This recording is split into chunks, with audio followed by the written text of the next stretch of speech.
Assalamualaikum warahmatullahi wabarakatuh. Wilujeng tetebang deui pemirsa sana simkuring ti channel Politikus Cilik.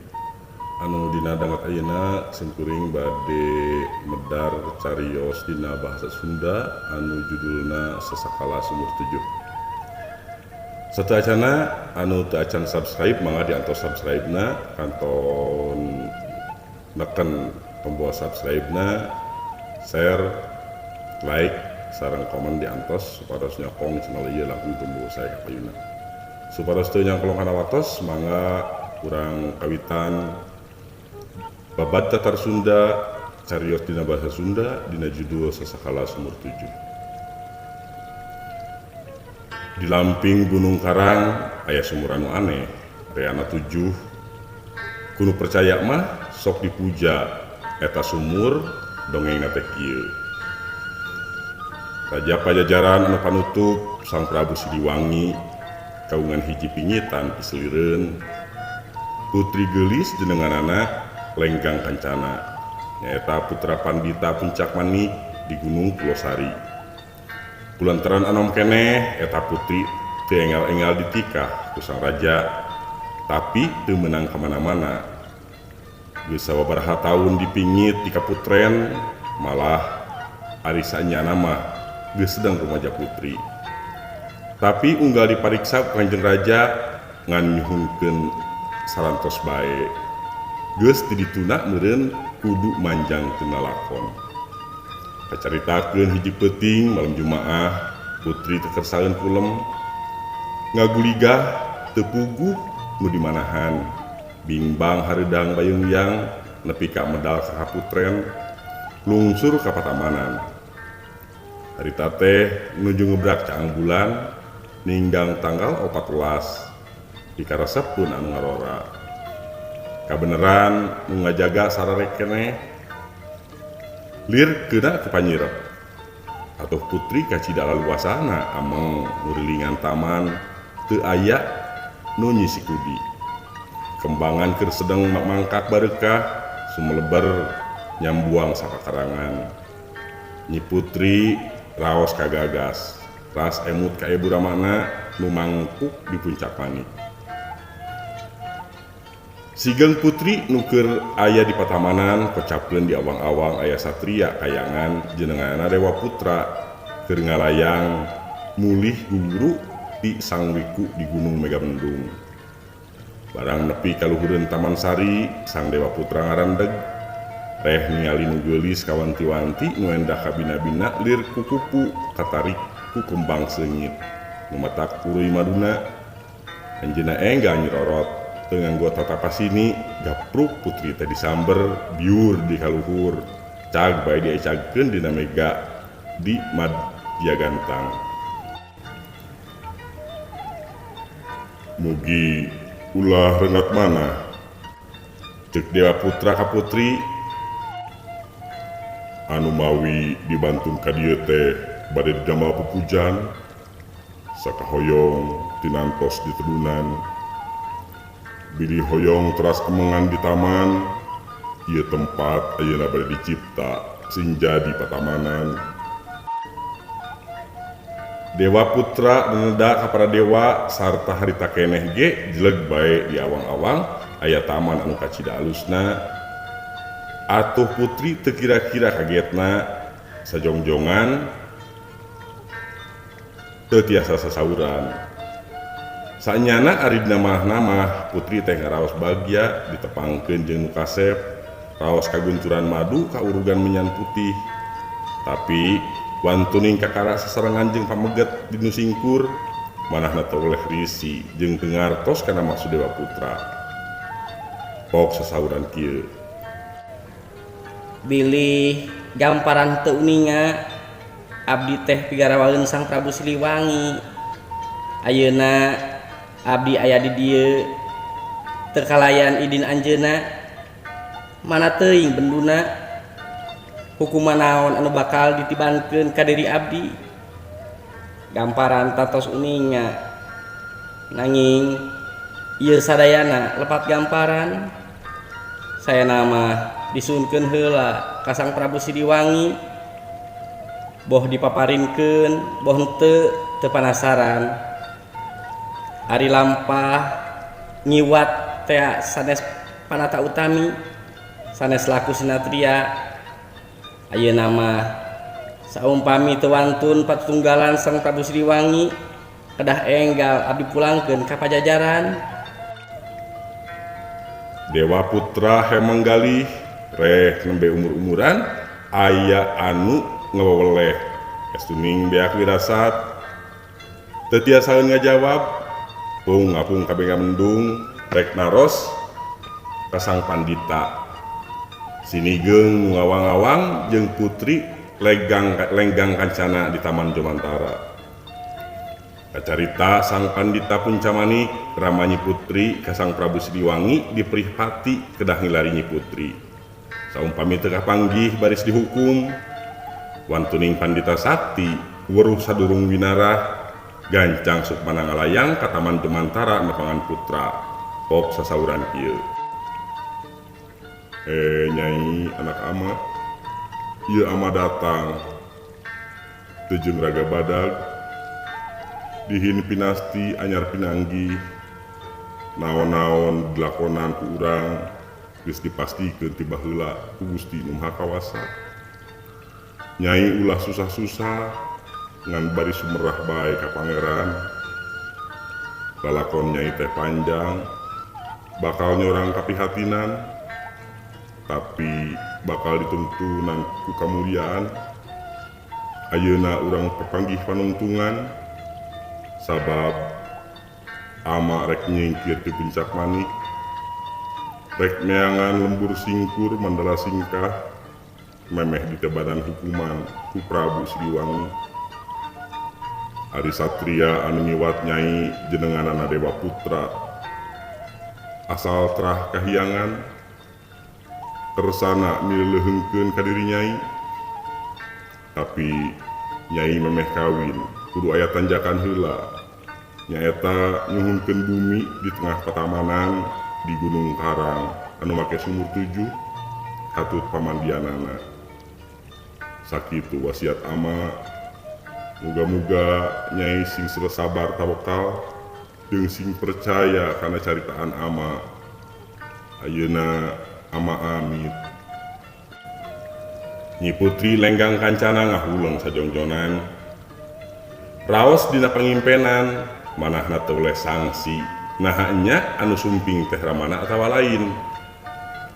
Ngan lantaran anjeuna emut kana kaluhungan Rama. Tungtungna percaya oge yen ramana anu tadi ngawejang teh. Anjeuna janji lebeting manah rek ngestokeun kana piwejang ramana. Sanggeus kitu ras deui anjeunna emut kana kadar anu bakal karandapan. Tur harita lieuk leuweung lieuk lamping henteu aya dermaga. Lieuk deungeun lieuk lain henteu aya kulawarga. Turug-turug nu nyandak ti Pajajaran ngiles. Dewa Putra teu puguh ka manalosna. Segruk bae Nyi Lenggang Kancana nangis. Raos diteung-teuinganan pameget anyar pinanggih. Sabot kitu jo bae aya jurig di Gunung Torelang nu diutus ku babaturanana neangan piratueun. Barang manehna awaseun ka Nyi Putri jeleg bae mangrupa hileud sarta tuluy Nyi Putri diteureuy buleud. Sigeung eta kocap deui Dewa Putra nu nuju ka Bungbulongan kuno geulis. Teu tiasa lami-lami patebih sareng junjungan. Ari sumping ka Taman Jomantara putri teu aya. Atuh pohara bentuna. Sabot eta tangko teteng ret anjeunna ningali hileud sagede gulungan kasur. Anjeunna teu samar deui yen Nyi Putri digunasika ku eta hileud. Enggal bae anjeunna metik daun seureuh bodas nu uratna patepung dianggo nurih tonggong hileud. Gorehel putri kapendak tujuh kulem jung dipangkon lalaunan diebogkeun dina bangku handapeun takal kai. Barang gugah ret ningali nu kasep nyeh imut bari mapatkeun asihan. Tidinya putri haturan yen tadi ngawoleh teh lain teu niat ngiringan kana pangresa ngan sejak ngemutan bae karena lelampahan kajat nikaan. Gamparan teh Cek Nyi Putri sanes jalmi jore-jore terah dewa janten kedah mintonkeun kahormatan menggah diri abdi onaman didamel 2 saduit oge teu nanaon mung numutkeun kabiasaan pameget teh sok aya panglamarna ka pigeureunana luhur handapna martabat hiji pameget sok katawis dina rupi panglamarna ayeuna upami yaktos bade mileuheungkeun abdi urang Gunung Baulisung anu nyaawonnya bodo henteu kedah maparin dunya brana mung nyuhunkeun dipangdamelkeun taman di Gunung Karang sareng bumina katut pamandianana anu nganggo sumur 7 upami aya jalmi nu hoyong terang kana panglamarna Gamparan janten mung kantun nuduhkeun mung sakitu panuhun abdi. Dewa Putra keur ti tadi ngait manah ka Nyi Putri turug-turug ditambah kudaya kemat kapangaruhan ku asihan sleugeu teureub atuh geus taya petana mungpang kana pamundut junjunan teh boro-boro aya pamundut sakitu najan 10 kitu ge mau burung ditedunan harita keneh ku anjeunna disanggeman sarta biur bae ngapung ka Gunung Karang sajajalan anjeunna ngamanah-manah lebah mana pantesna ngadamel taman sabot kitu seot aya gagak putih hiber di payunana teu lila monteng turun ka lebah Gunung Karang teup-euteup dina hiji batu gede didinya gagak kikiplik tuluy meber-meber jangjangna baris ngaluis nyemukeun keur mandi. Dewa Putra teu jauh ti eta gagak ningalikeun saparipolahna gagak ku anjeunna geus kasurti yen didinya pitempateun pangsiraman nu dipundut ku buah manah teh. Gancang anjeunna menekung ka para dewa nyuhunkeun dibuktikeun sakahoyong Nyi Putri teh. Tina cengengna panada harita keneh geus bukti urut leuweung luang liwung salin rupa jadi taman sari resmi di tengahna aya bumi nu pretek parabotna katut perhiasanana sumur nu 7 ngabaris pangsiramanna lucu suruh pisan pangsiraman putra jeung putri ngider ka sakuliah dunya moal aya taman sari nu sarina cara taman sumur 7 gancaning carita bae Dewa Putra jeung Nyai Lenggang Kancana geus ngaralih di taman dumantara ka taman sumur 7 ari sasarenganana nu kasep jeung geulis teh ti beudang bae ti peuting mah napsi-napsi Nyi Putri kulem di bumi ari sang Dewa Putra di luar urang tunda carita dilebadinya taman sumur 7 teh tina kahangenana geus kaceluk ka awun-awun kawentar ka mana-mana malah ka sawarga loka geus kawangikeun sarta dina hiji mangsa aya 7 widadari ti sawarga loka anu daratang ka sumur 7 ngadon mandi sanggeus mandi tuluy maretikan kembang kakarak baralik deui kahiyangan nu kagungan taman sari teu uningaeun kana lampah eta para widadari ngan batik kagetna bae reh pepelakan barusi kekembangan nu aralus nu sareungit rigil urut memetikan Dewa Putra sasauran ka Nyi Putri yen anu boga dosa teh tangtu para widadari ti kahiyangan upami esok pagito aya katumbiri nutug ka sumur 7 eta tanda yen widadari daratang kitu saur Dewa Putra ocap dina hiji poe Dewa Putra jeung Nyi Putri naringali katumiri enggal bae Dewa Putra ka awang-awang hoyong awas kana lampah widadari di Marcapada. Ari eta widadari anu 7 sajolna ka sumur 7 gancang bae cucul-cucul tuluy mandi. Sabot kitu Nyi Putri Lenggang Kancana ngadeukeutkeun ka kateyepan sarta nyumput dina bumi.